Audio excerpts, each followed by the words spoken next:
നമസ്കാരം. ഞാൻ doctor Sajna K M. നിങ്ങൾ എപ്പോഴെങ്കിലും നിങ്ങളോട് തന്നെ പറഞ്ഞിട്ടുണ്ടോ, ഇത് ജസ്റ്റ് സ്ട്രെസ് ആയിരിക്കും, അല്ലെങ്കിൽ പീരീഡ്സ് ആയതുകൊണ്ടാണ്, അല്ലെങ്കിൽ നിങ്ങൾ ഓവർ റിയാക്ട് ചെയ്യുന്നതായിരിക്കാം, ഇതൊട്ടും സീരിയസ് ആയിട്ടുള്ള കാര്യമായിരിക്കില്ല. അപ്പം ഇത് പറയുമ്പോൾ തന്നെ, അല്ലെങ്കിൽ നിങ്ങളിത് ചിന്തിക്കുമ്പോൾ തന്നെ നിങ്ങൾക്ക് ചുറ്റുമുള്ള ലോകവും നിങ്ങളോട് കൂടെ ചേർത്തിട്ട് പറയും ജസ്റ്റ് സ്ട്രെസ്സാണ്, നീ വളരെയധികം സെൻസിറ്റീവ് ആയതുകൊണ്ട് തോന്നുന്നതാണ് എന്നൊക്കെ.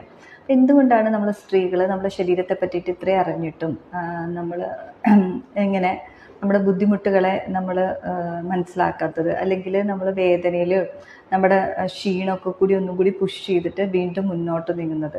നമ്മൾ മനസ്സിലാക്കേണ്ട ഒരു കാര്യം എന്ന് പറഞ്ഞിട്ടുണ്ടെങ്കിൽ, നമ്മുടെ ശരീരം, നമ്മുടെ ഹൃദയം ഹോൾഡ് ചെയ്ത് വെച്ചിരിക്കുന്ന ചില കാര്യങ്ങളെ പറ്റിയിട്ട് സംസാരിക്കുകയാണ്, ചില പെറുപെറുക്കലിലൂടെയും അല്ലെങ്കിൽ ചില സെൻസേഷനിലൂടെയും വേദനകളിലൂടെയും ക്ഷീണമായിട്ടൊക്കെ. അപ്പം ഞാനിവിടെ സംസാരിക്കാൻ പോകുന്നത് സൈക്കോസൊമാറ്റിക് അസുഖങ്ങളെ പറ്റിയിട്ടാണ്.